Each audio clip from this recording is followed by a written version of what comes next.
आदाब, नमस्कार, good evening. एक बार फिर आप तमाम लोगों का स्वागत है। उम्मीद यही है कि आप सब अच्छे होंगे।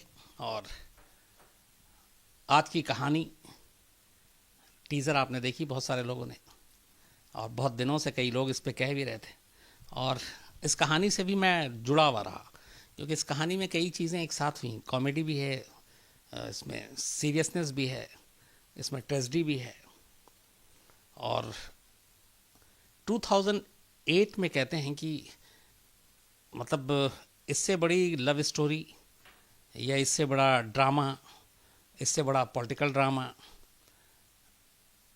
इससे बड़ी कॉमेडी शायद कोई और कहानी नहीं थी। इस कहानी की शुरुआत ही बड़ी अजीब होती है। और शुरुआत, हालांकि एक लव स्टोरी आगे चलकर पता चली, लेकिन इसकी शुरुआत होती है क्राइम थ्रिलर की तरह। और इसीलिए मैंने कहा कि इसमें हम लोग इन्वॉल्व थे। नवंबर का आखिरी हफ्ता था 2008, और उस वक्त भूपेंद्र सिंह हुड्डा हरियाणा के मुख्यमंत्री हुआ करते थे, चीफ मिनिस्टर। और डिप्टी चीफ मिनिस्टर थे चंद्र मोहन, जो कांग्रेस के बहुत बड़े नेता अपने ज़माने में, जिनका एक कद था भजन लाल, जो हरियाणा के मुख्यमंत्री रहे, उनके बेटे थे चंद्र प्रकाश। और सरकार में नंबर 2, हरियाणा सरकार में, तब भूपेंद्र सिंह हुड्डा चीफ मिनिस्टर और Chandra Mohan deputy chief minister. तो नवंबर का वो आखिरी हफ्ता था शायद, और अचानक खबर आती है चंडीगढ़ से, ब्यूरो से, कि चंद्र मोहन गायब हो गए। मतलब हरियाणा के डिप्टी सीएम गायब हैं। अब उनकी खोज शुरू होती है। जब हम लोगों को पता चलता है तो फिर उसमें बहुत सारे एंगल, अलग अलग थ्योरी, कहानी आ रही है। ये हो गया, कहीं किडनैप नहीं हो गया, कहीं कुछ और नहीं हो गया।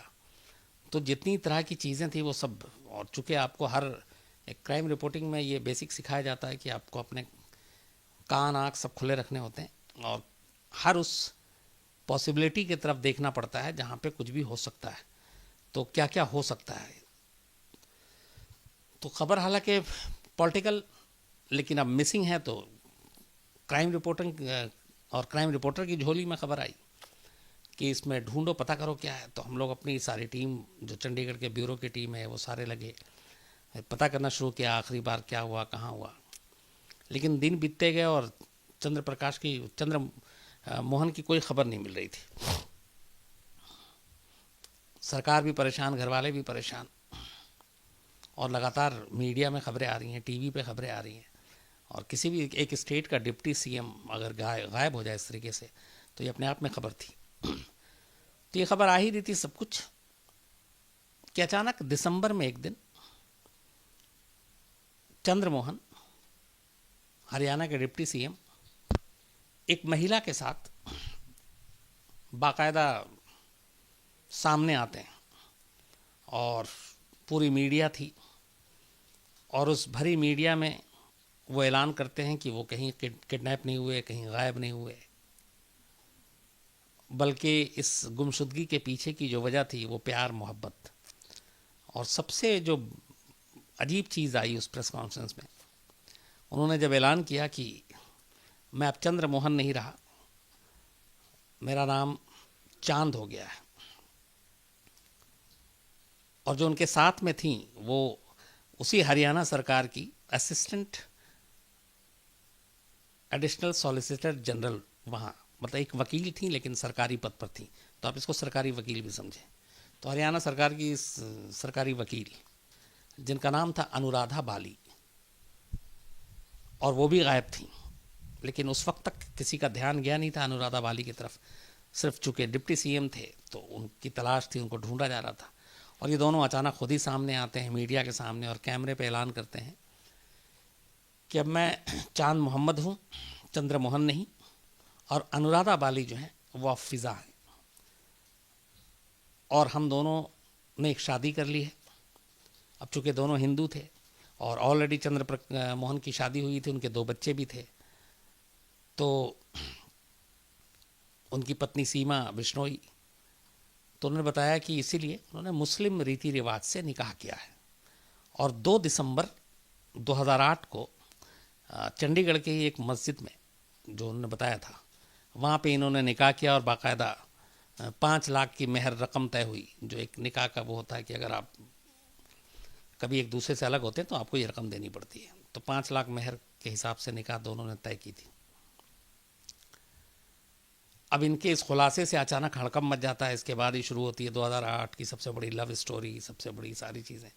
अब एक डिप्टी सीएम अचानक गायब होना, फिर सामने आना, फिर आशिकी शादी की बात, तो जाहिर सी बात है सारे मसाला इसमें, तो ये खबर भी बनती है। उधर इस खबर को सुनकर भजन लाल की फैमिली में बड़ा गुस्सा आता है और वो इस शादी को मानने से इनकार करते हैं, क्योंकि ऑलरेडी घर में एक बहू और 2 बच्चे थे। और इस गुस्से के बाद फिर भूपेंद्र सिंह हुड्डा जो सीएम थे, वो चंद्रमोहन उर्फ चांद मोहम्मद को मुख्यमंत्री के उप मुख्यमंत्री के पद से, यानी डिप्टी सीएम के पद से बर्खास्त कर देते हैं। उसके बाद फिर वो मीडिया के सामने आते हैं और ये कहते हैं कि मोहब्बत के लिए ऐसी कई कुर्सियां ठुकरा सकते हैं। तो ये सारी चीज़ें उनको और बड़ा कर देती हैं, मीडिया में और हाईलाइट, कि देखो एक शख्स, यहाँ लोग कुर्सियों के लिए जान देते हैं, लड़ते हैं, और ये मोहब्बत में तख्त ताज ठुकरा रहा है। तो एक अजीब सी अलग सी इमेज बनी है कि ऐसा भी पॉलिटिशियन होता है जिसे इतनी बड़ी कुर्सी और इन सब चीज़ों से कोई मोहब्बत नहीं, मोहब्बत है तो उसको अपनी फ़िज़ा से है। तो लगा कि वाकई एक अजीब मिसाल है इस दौर में भी। उसके बाद धीरे धीरे खैर वक्त बीतता है और चांद मोहम्मद और फ़िज़ा चंडीगढ़ के ही सेक्टर 44C में एक घर में रहने लगते हैं। लेकिन शायद शादी जल्दबाजी में थी या इश्क जल्दबाजी में थी या ज़माने की नज़र लगी, पता नहीं। 40 दिन से ज़्यादा इनकी ये शादीशुदा ज़िंदगी टिकती नहीं है और 40 दिन के बाद ही एक दिन अचानक चांद मोहम्मद अपने घर से सुबह निकलते हैं और गायब हो जाते हैं। तो ये दूसरी बार गायब हुए। पहली बार तब जब ये डिप्टी सीएम थे और जब वापस लौटे तो अपनी फ़िज़ा के साथ लौटे। अब शादी के लगभग 40 दिन हो गए, उसके बाद फिर ये गायब, और गायब होने के बाद कुछ पता नहीं। वो गायब होते हैं, उसके कुछ ही घंटे के बाद फ़िज़ा जो है वो फ़ौरन मीडिया को बुलाती है। अच्छा, मीडिया का अटेंशन पूरा था क्योंकि इन दोनों की लव स्टोरी की कहानी ऐसी थी जिसमें सब कुछ था। तो वो एक बयान देती हैं और बड़ा उससे सनसनी मच जाता है। उनका कहना था कि उनके शौहर मानी चांद मोहम्मद उर्फ चंद्रमोहन को उनके भाई जो है वो उठा कर ले गए हैं, किडनैप करके ज़बरदस्ती ले गए हैं। और ये इल्ज़ाम लगाती हैं वो चंद्रमोहन के भाई कुलदीप बिश्नोई पर। अब चूंकि मामला बड़ा संगीन था, कुलदीप बिश्नोई को भी सामने आना पड़ता, सफाई देनी पड़ती है कि जब से चांद मोहम्मद ने या चंद्रमोहन ने शादी की है, रिश्ता उन्होंने तोड़ लिया, उससे कोई लेना देना नहीं और उसको नहीं जानते, ना मिले हैं। और इस बीच में फिर पुलिस भी ढूंढती रहती है क्योंकि रिपोर्ट लिखाई गई थी कि ज़बरदस्ती उनको उठा कर ले जाया गया है और वो लोग नहीं चाहते हैं कि वो मेरे साथ रहें। तो अभी खोज खबर दोबारा शुरू हुई, इल्ज़ाम का दौर चला। इसी बीच में आज तक ने कोशिश की और हम तमाम लोगों ने कि किसी तरह से चंद्रमोहन उस चांद मोहम्मद को ढूंढा जाए। ये चांद नवाब, देखिए नाम आ गया मुझे, वो बजरंगी भाईजान और पाकिस्तान का एक जो पाकिस्तान के एक जर्नलिस्ट जो बोलते वक्त बहुत ज़्यादा टेक लेते हैं, तो इसीलिए पॉपुलर हुए थे चांद नवाब। लेकिन यहाँ चांद मोहम्मद की बात हो रही है। तो ढूंढना शुरू किया, कुछ नंबर थे हम लोगों के पास, लगातार ट्राई करते रहे और नसीब अच्छा था कि एक दिन फ़ोन मिल गया। और उसके बाद फिर खुद चांद मोहम्मद उस चंद्रमोहन ने आज तक पे कहा पहली बार आकर कि मैं कहीं गायब नहीं हुआ, मुझे किसी ने किडनैप नहीं किया, मैं अपनी मर्ज़ी से घर छोड़कर निकला हूँ और फ़िज़ा को छोड़कर निकला हूँ और मैं वापस लौट आऊँगा अपने आप। तो इससे फिर सुकून मिला। पुलिस ने भी फ़िज़ा को समझाया कि वो कहीं किडनैप नहीं हुए, आप तसल्ली रखो।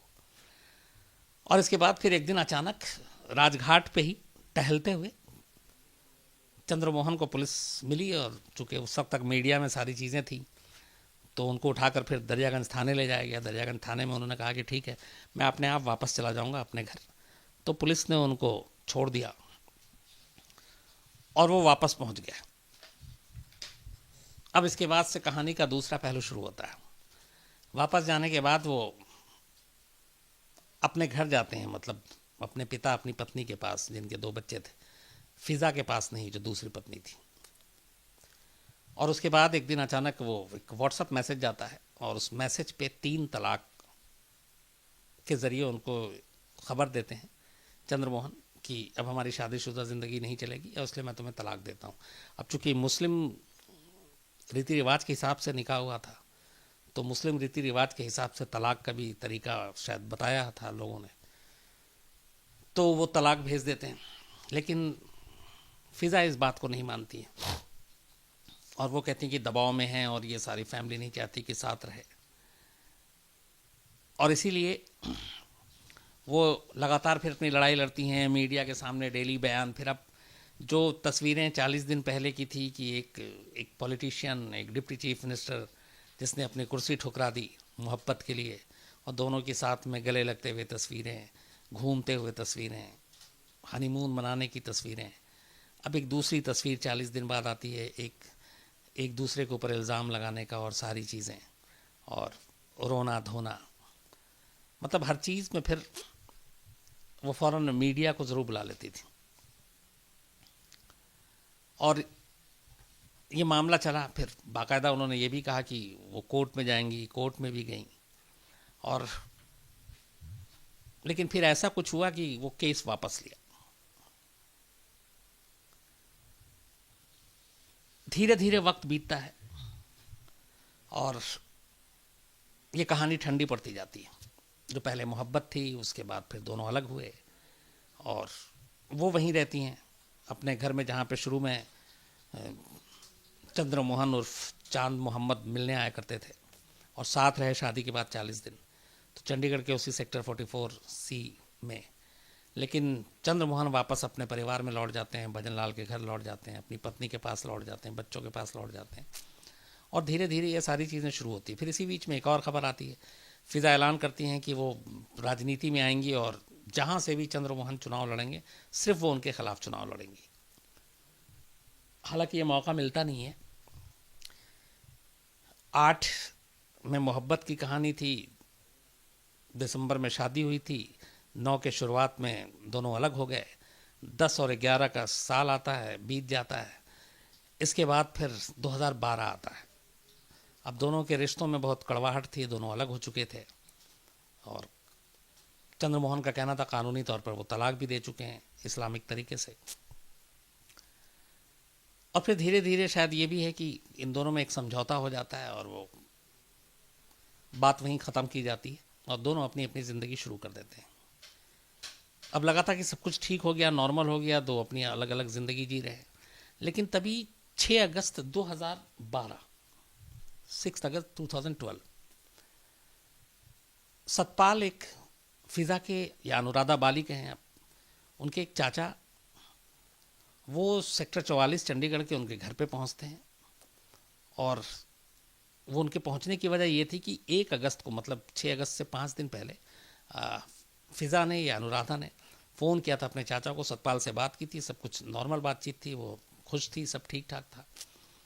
इसके बाद लेकिन वो फ़ोन 5 दिन से फ़ोन नहीं की, और फिज़ा उस घर में अकेली रहती थी, सिर्फ मेड कभी कभी आता जाता था, परमानेंट नहीं था। तो 5 दिन से फ़ोन नहीं आया, और इधर सतपाल जो उनके चाचा हैं उन्होंने फ़ोन किया, फ़ोन स्विच ऑफ था। तो उनको कुछ, और वही चाचा एक थे जो अक्सर आते जाते थे, और किसी से मिलना जुलना था नहीं। तो परेशान होकर चाचा 6 अगस्त को चंडीगढ़ पहुंचते हैं फिज़ा के घर पर। जब वो जाते हैं तो देखते हैं मेन गेट का जो ताला है वो अंदर की तरफ से लगा हुआ है। ताला लगा हुआ है लेकिन ताला बंद नहीं है, ताला खुला हुआ था, लटका हुआ था सिर्फ, बट अंदर की तरफ से। तो वो ताला को हटाते हैं और अंदर जाते हैं। जब अंदर जाते हैं तो अंदर का जो ताला था रूम का, वो बंद था अंदर से। अब वो अंदर से बंद था, इनके पास कुछ ऑप्शन नहीं था, तो बहुत आवाज़ देते हैं, सब कुछ देते हैं, पड़ोसी से पूछते हैं, किसी को कोई पता नहीं। उसके बाद ये पुलिस को फ़ोन करते हैं, 100 नंबर पर पुलिस आती है, पुलिस आवाज़ देती है। जब कोई चारा नहीं मिलता तो फिर इनके चाचा के कहने पर उन्हें कुछ डाउट होता है, दरवाज़ा तोड़ने का फ़ैसला किया जाता है। इसके बाद जैसे ही दरवाज़ा खुलता है या तोड़ा जाता है, अंदर से बहुत तेज़ बदबू आती है, और बेडरूम में बेड पर अनुराधा यानी फिज़ा की लाश पड़ी हुई थी, और बिल्कुल इस हालत में जैसे कि वो सो रही है। सारे सामान वहाँ पे अपनी जगह, कहीं से कोई सामान इधर से उधर नहीं। बेड के पास एक टेबल जिस पे शराब की बोतल जिसमें से कुछ पी जा चुकी थी, ग्लास, और लाश की बदबू और लाश को देखकर पहली नज़र में ये लग गया था कि ये कम से कम 4-5 दिन पहले मौत हुई है, क्योंकि लाश की हालत बहुत बुरी थी। अगस्त का महीना था, उमस और गर्मी वैसी थी, और 4-5 दिन पुरानी लाश थी वो। फौरन पुलिस उसको पोस्टमार्टम के लिए भेजती है। अब अचानक फिर से खबर आती है, अब फिजा चुकी, चांद की फिजा, तो फिर रिश्ते ख़राब, सारी चीज़ें, अब हर तरह की बातें शुरू हो जाती हैं। उसके बाद इन्वेस्टिगेशन होता है, तो अब उसमें 3 चीज़ें उस वक्त आईं। एक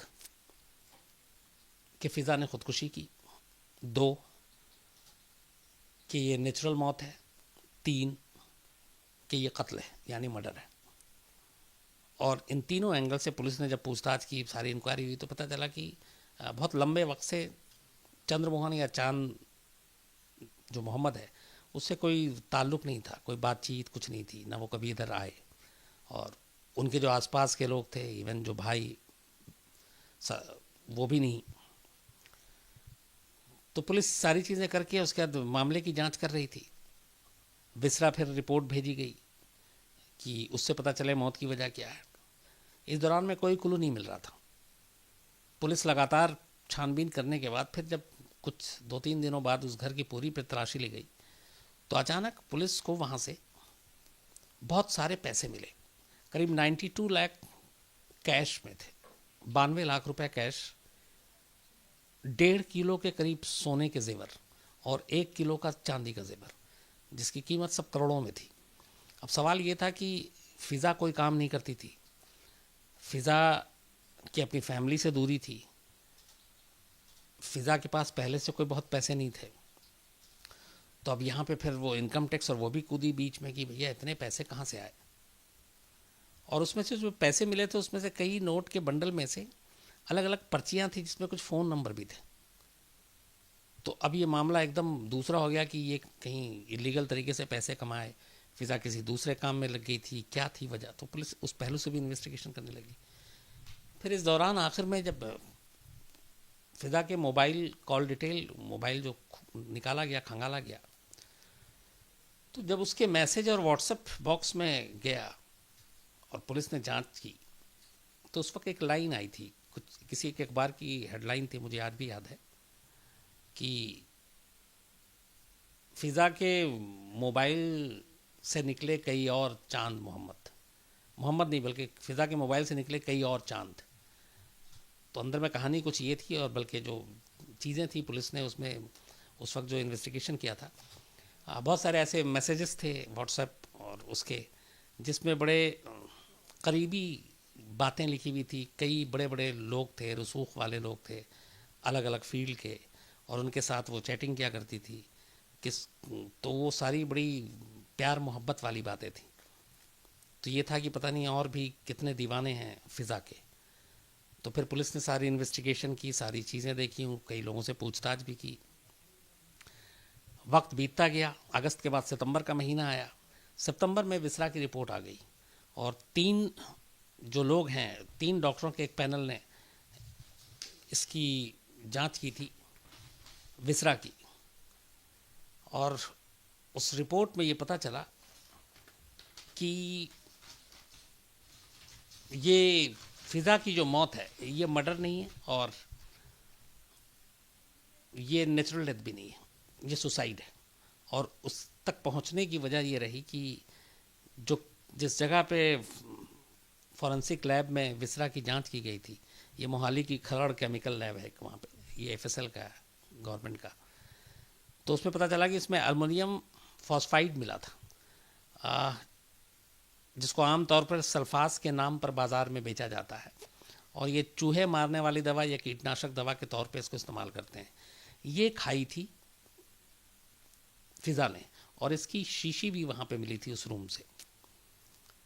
तो जब ये 3 अलग अलग डॉक्टरों के पैनल ने अपनी पूरी रिपोर्ट दी फिसरा की, तो इसके बाद सितंबर में, मौत के करीब 1-1.5 महीने के बाद, पुलिस ने, और फिर चूँकि पूरा जो इंसिडेंट था सीन ऑफ क्राइम, गेट का दरवाज़ा बाहर से बंद था, अंदर की तरफ से, लेकिन ताला उसमें खुला हुआ था, बेशक लटका हुआ था, लेकिन बेडरूम और बाकी अंदर का दरवाज़ा अंदर की तरफ से बंद था और कोई फोर्स फुल एंट्री नहीं थी कहीं का, कुछ ऐसा नहीं था कि कोई अंदर से बंद करके बाहर जा सकता था। तो ये सारी चीज़ें भी जांच की गई। कोई सुसाइड नोट नहीं मिला और कोई ऐसी चीज़ नहीं मिली। और ये कि ये जो विसरा में जो निकला तो ये था कि इसको जो है अल्कोहल के साथ लिया गया और ये ज़्यादा ख़तरनाक हो गया था, तो ये मौत की वजह बनी और पुलिस ने इस मामले को, फ़िज़ा की मौत को, सुसाइड करार देकर डिक्लेयर करते हुए इस केस को हमेशा के लिए बंद कर दिया। और इस तरीके से एक लव स्टोरी जो 2008 में शुरू हुई, जिसकी पूरी मियाद 40 दिन की थी, लगभग बहुत थोड़े से वक्त की इसको कह सकते हैं कि एक छोटी सी लव स्टोरी, लेकिन जिसमें बहुत सारे मोड़ आए, सब कुछ इसमें हुआ। एक नेता, सत्ता, ताकत, दौलत, मोहब्बत, फिर तलाक, फिर रिश्ते में कड़वाहट और आखिर में मौत। और जो फ़िज़ा उर्दू का शब्द है, इसके मतलब हवा है ना। ज़रा ज़रा सी बात पे जो मीडिया को फ़ौरन बुला लिया करती थी और मीडिया में सारी उस वक्त हर चीज़ें चलती थी इन दोनों की लड़ाई को लेकर, क्योंकि सभी का इंटरेस्ट था, ख़ासतौर पे मीडिया का, क्योंकि इसमें तमाम मसाले थे। अफसोस की बात यह है कि उसी फ़िज़ा की मौत ऐसी खामोशी से हुई, ऐसी गुमनामी में हुई कि मौत के 5 दिन तक इस दुनिया को पता ही नहीं था कि फ़िज़ा मर चुकी है। और फ़िज़ा की मौत की गवाही किसने दी? उस बदबू ने, जो लाश से आ रही थी, जो हवा में घुली और लोगों तक पहुंची। और चाचा को शक हुआ, और इससे पहले जब चाचा आए थे तो एक पड़ोसी ने भी शिकायत की थी कि कुछ स्मेल आ रही है, बदबू आ रही है। तो एक छोटी सी लव स्टोरी और एक अफसोसनाक मौत, और साथ में वो जो सारे पैसे थे, इतनी सारी चीज़ें मिली, उसका राज कभी नहीं खुला। आज मतलब 12 की बात है ये 19 से 7 साल हो गए कि इतनी सारी दौलत, इसका ज़रिया क्या था, कहाँ से आया। लेकिन बाद में जो पुलिस ऑफ द रिकॉर्ड बताती थी वो यही थे कि बहुत सारे बड़े बड़े लोग थे जिनकी दोस्ती थी, और शायद उन लोगों के ज़रिए ये पैसे पहुँचे थे घर तक, जो करोड़ों में थे। तो कैश 92 लाख था, बाकी जेवर और वो, इसके अलावा कुछ लॉकर भी मिले थे, कुछ और प्रॉपर्टी भी मिली। लेकिन वो सारी चीज़ें यही रह गई। फ़िज़ा अब इस दुनिया में नहीं है। चांद मोहम्मद, बल्कि अब चंद्रमोहन, वापस चांद मोहम्मद से वो वापस चंद्रमोहन हो चुके हैं। वो अपने परिवार के साथ हैं, हरियाणा में हैं, उनके 2 बच्चे हैं, पत्नी है, उनके साथ रह रहे हैं। ये है पूरी कहानी चांद और फ़िज़ा की। और इस पर उस वक्त बड़े मतलब बहुत सारे शोज़ बने थे, बहुत सारी चीज़ें लिखी गई थी। और मुझे 2 बार मौका मिला था उस वक्त जब ये स्टोरी चल रही थी, चंद्रमोहन और फ़िज़ा से मिलने का, उनसे बात करने का, शो बनाने के लिए बाकायदा इंटरव्यू करने का। और मुझे याद है कि जब दूसरी बार मैं मिला था तो मुझे ये पता चला था कि फ़िज़ा को गाने और लिरिक्स बड़े याद रहते हैं और बड़े शौक़ है। तो कुछ शेर व शायरी भी की थी अपनी मोहब्बत पे। वो हसीन दौर था और अच्छा वक्त था, तो वो सारी चीज़ें अच्छी लग रही थी। तो वो यादें अभी भी हैं मेरे जहन में उन दोनों से मुलाकात की। लेकिन जब 6 अगस्त को जो लाश की तस्वीरें देखी थी, उसको देखकर बड़ा अफसोस हुआ था। वो शायद आप में से बहुत सारे लोग देख भी ना पाए जिस हालत में थी, पर मैंने वो लाश देखी थी। बड़ा अफसोस हुआ है, क्योंकि इस तरीके का अंजाम और ऐसी मौत और इस तरह के रिश्ते में सारी चीज़ें, पता नहीं कौन गलत कौन सही। लेकिन एक अजीब सी कहानी थी जिसकी शुरुआत बड़ी हंसी खुशी हुई थी और जिसका अंजाम बहुत दुख के साथ हुआ। आसिम से कहूँगा आप कुछ सवाल आज मैं नोट करना भूल गया क्योंकि बहुत सारा काम था, तो मैं आप लोगों के मेल तो आए लेकिन कल लेकर आऊँगा आज। हाँ सर, जॉनी वॉकर करके अकाउंट है, ये बोलना है कि सर नोट की गड्डी के साथ जो नंबर मिले थे उससे पुलिस कहाँ तक पहुंची? जो नंबर थे, जो व्हाट्सएप थे, जिनसे बातें होती थी, उन सबको पुलिस ने पूछताछ की। वो सारे बड़े लोग थे, उसमें कुछ पॉलिटिशियन थे, कुछ दूसरे फील्ड के थे, लेकिन उन सब का फ़िज़ा की मौत से कोई रिश्ता इस्टेब्लिश नहीं हुआ, और फ़िज़ा की मौत को पुलिस ने कत्ल चूँकि माना ही नहीं, और सुसाइड नोट भी नहीं था। और सबसे बड़ी एक गवाही जो इसमें काम आई सुसाइड में, वो जो उनके चाचा सतपाल, उनका ये कहना था कि 1 अगस्त को आखिरी बार बात हुई थी, और तब फ़िज़ा बहुत खुश थी और उसको कुछ नहीं था, और ऐसा नहीं लगता था कि वो कुछ ऐसा करेगी। लेकिन जिस तरीके से अल्कोहल वहाँ पे मिला और जिस तरीके से सल्फास, तो उसके बाद और ये 1 अगस्त को जो बातचीत हुई है, पुलिस मान के चल रही है कि फ़िज़ा की मौत 1 और 2 के बीच में ही हुई है। और जिस तरीके से बेड पे लाश थी, उसका जो मुआयना किया गया, वो एकदम इस हालत में था कि जैसे वो सोने गई और सो रही है, और उसी हालत में मौत हो गई। तो पुलिस के पास इसको मर्डर मानने की कोई वजह नहीं थी, लेकिन जितने लोगों के नंबर थे और बाकी सारी चीज़ें थी, उनसे उनके कोई ये लिंक साबित नहीं हुआ कि इनकी इस मौत के पीछे कोई वजह है। हाँ, ये पैसे क्यों दिए, क्या थे, वो बहुत सारी चीज़ें थी जिसको पब्लिक में आम नहीं किया गया, क्योंकि वो जांच का एक दूसरा पार्ट था। सर, एक सफरनामा करके अकाउंट है, वो बोल रहे हैं कि सर उन पैसों का क्या हुआ जो उस फ्लैट से मिले थे, क्या पुलिस ने उसे जब्त कर लिए सरकार ने, या उनके परिवार को दे दिया गया? जो बेनाम मतलब इस तरीके की थी जिसका कोई हिसाब किताब नहीं था, जिस तरह के जेवर थे गोल्ड के, ये इनकम टैक्स वाले ले गए थे, और उस वक्त यही थे कि वो सारी जांच कर रहे थे। और उसके बाद लेकिन ये चीज़ कि आगे उनका क्या हुआ, वो पैसे फैमिली को मिले नहीं मिले, क्योंकि फैमिली के साथ रिलेशन अच्छे नहीं थे फ़िज़ा के, और कोई वसीयत और विल भी नहीं था। लेकिन एक्चुअली क्या हुआ इसके बारे में मुझे भी मतलब अपडेट नहीं हूँ मैं। सर, स्वप्नील बंसल हैं, बोल रहे हैं क्या हम कह सकते हैं कि फिजा पैसों के लिए लोगों को फंसाती थी? स्वप्निल जी, चूँकि इसके बारे में कोई प्रूफ नहीं है और पुलिस ने ऑफिशियली कभी कुछ कहा नहीं, और एक इंसान जो इस दुनिया में है नहीं, तो बिना सबूत बिना प्रूफ के अगर मैं इस बारे में ऐसा कुछ कहूँ तो ये शायद इंसानियत के नाते भी ठीक नहीं होगा। लेकिन सच्चाई क्या थी, चूँकि इसमें 1-2 चीज़ें यहाँ पे ध्यान देने की बात है कि ये लॉ एंड ऑर्डर से और बाकी चीज़ों से नहीं जुड़ा हुआ है, और मौत अगर ये मर्डर होता या कत्ल होता तो फिर बहुत सारी चीज़ें सामने आती। पुलिस ने चूँकि इसको एक सुसाइड बता कर केस को क्लोज़ कर दिया है, तो फिर अब बाकी चीज़ें कौन कैसे क्या थे उसके बारे में कोई पुख्ता तौर पर कुछ नहीं है। और पुलिस ने कहा कि वो उसके दूसरे जांच की बात थी, और फिर बीच में आईटी यानी इनकम टैक्स भी इसमें शामिल हो गई थी। तो एक्चुअल में क्या है इसके बारे में सिर्फ ये है कि हम लोग मतलब पुख्ता तौर पे नहीं कह सकते। सर, विक्रांत पटेल पूछ रहे हैं कि सर विसरा क्या होता है? उन्होंने कई अखबारों में ये चीज़ पढ़ी है लेकिन आज तक समझ नहीं पाए हैं। अच्छा, मैंने शायद पहले भी बताया विसरा के बारे में आपको। देखिए, जो पोस्टमार्टम होता है आमतौर पर किसी भी इंसान का जब मरता है वो, तो पोस्टमार्टम करने के सिर्फ जो मकसद होता है वो ये होता है कि आपकी मौत की वजह क्या है।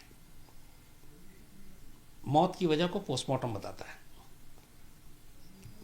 दम घुटने से मौत हुई, हार्ट अटैक से मौत हुई, या कोई और आपका बॉडी का पार्ट फेल हो गया उसकी वजह से मौत हुई, बुखार से हुई, निमोनिया से हुई, मतलब मौत किस वजह से हुई, तो पोस्टमार्टम इसके बारे में रोशनी डालता है। 1 नंबर 2, पोस्टमार्टम ये भी बता देता है कि सपोज जैसे इस मामले में, फ़िज़ा के मामले में, कि मौत कब हुई, मौत का टाइम डेट क्या था।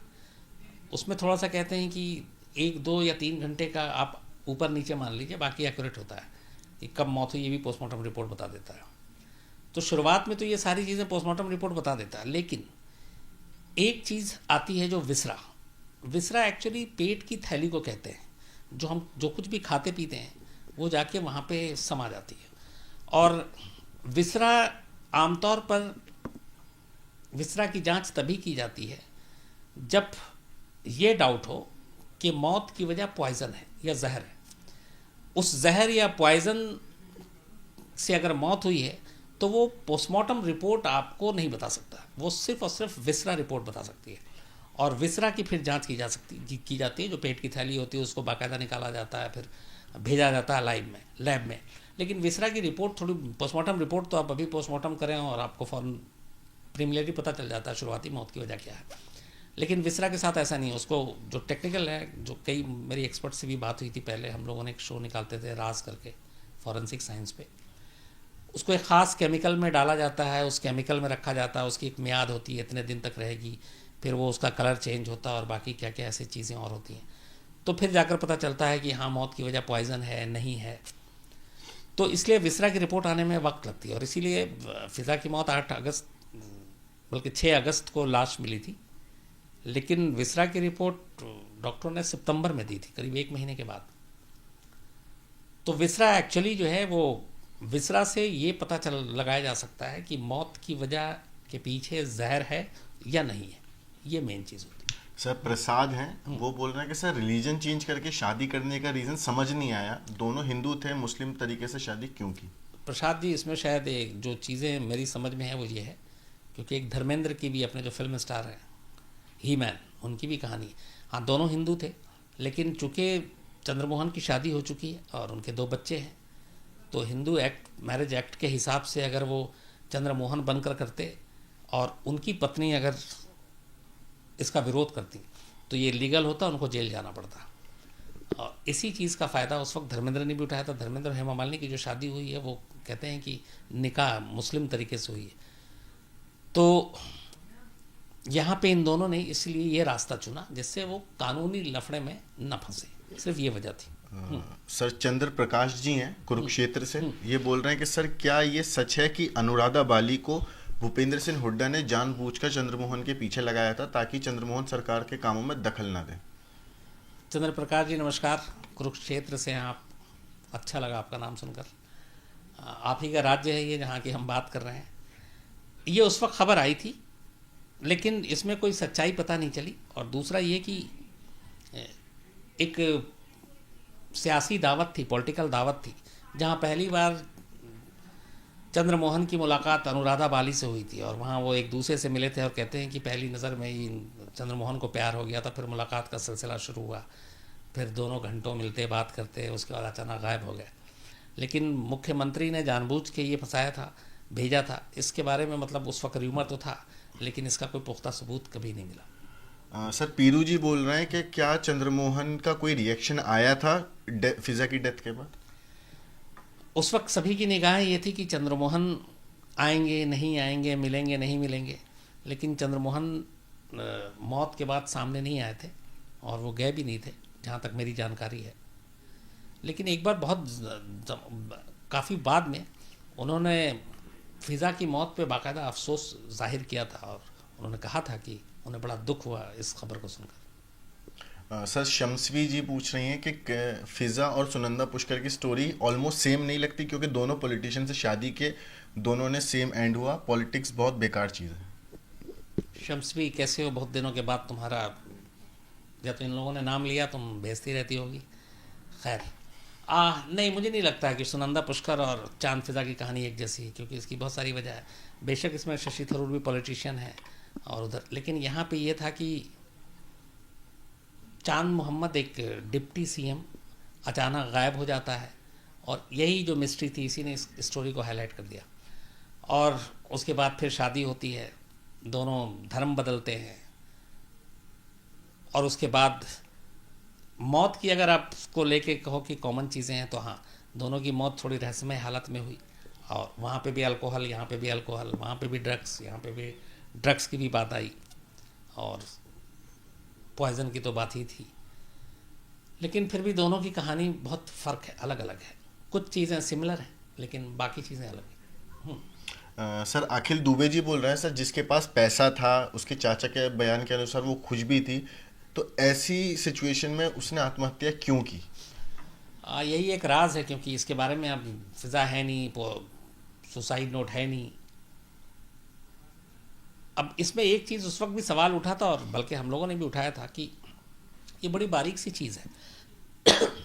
एक ये भी कहते हैं कि जिसका पुख्ता सबूत नहीं है कि फिजा ड्रग्स लिया करती थी, तो कहीं अल्कोहल और ड्रग्स का घालमेल या ओवरडोज उसकी मौत की वजह नहीं बनी। लेकिन फिर विसरा रिपोर्ट में सल्फास की बात आई तो सल्फास मौत की वजह बनी। लेकिन ये कि इस पर हम लोग कुछ फाइनल वो नहीं कर सकते क्योंकि क्लोज केस कर दिया गया सुसाइड बताकर।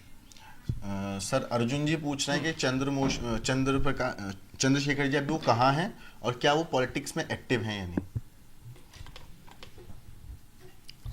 हरियाणा में है, अपने घर में है और पॉलिटिक्स में भी है। हालांकि इस वक्त वहाँ पे हरियाणा में खट्टर जी की सरकार है, बीजेपी की, तो और वो भजन लाल के बेटे हैं, लेकिन उनसे ज़्यादा जो उनके बड़े भाई हैं वो थोड़ा ज़्यादा इन्वॉल्व है पॉलिटिक्स में और वो ज़्यादा स्ट्रांग भी हैं, जो कुलदीप बिश्नोई है। सर रेहान जी बोल रहे हैं कि सर ये एक पॉलिटिशियन से जुड़ा मामला था, तो क्या इस मामले में ऐसा हो सकता है कि पुलिस ने लीपापोती करके केस खत्म किया हो? देखिए, शक और सवाल कहीं भी उठाया जा सकता है। जहाँ पे मिस्ट्री हो, जहाँ पे ऐसी मौत हो, वहाँ पे आप आंख बंद करके नहीं रह सकते। ये हो सकता है, वो हो सकता है, सारी चीज़ें हो सकती है। लेकिन सवाल ये है कि अगर आज करीब 7 साल हो गए, केस क्लोज हो चुका है, अब इस पे बातें करके हम सिर्फ लकीर पीट सकते हैं, क्योंकि प्रूफ तो कोई है नहीं। या तो सुसाइड नोट होता है, या कुछ और होता है, या कुछ और चीज़ें होती।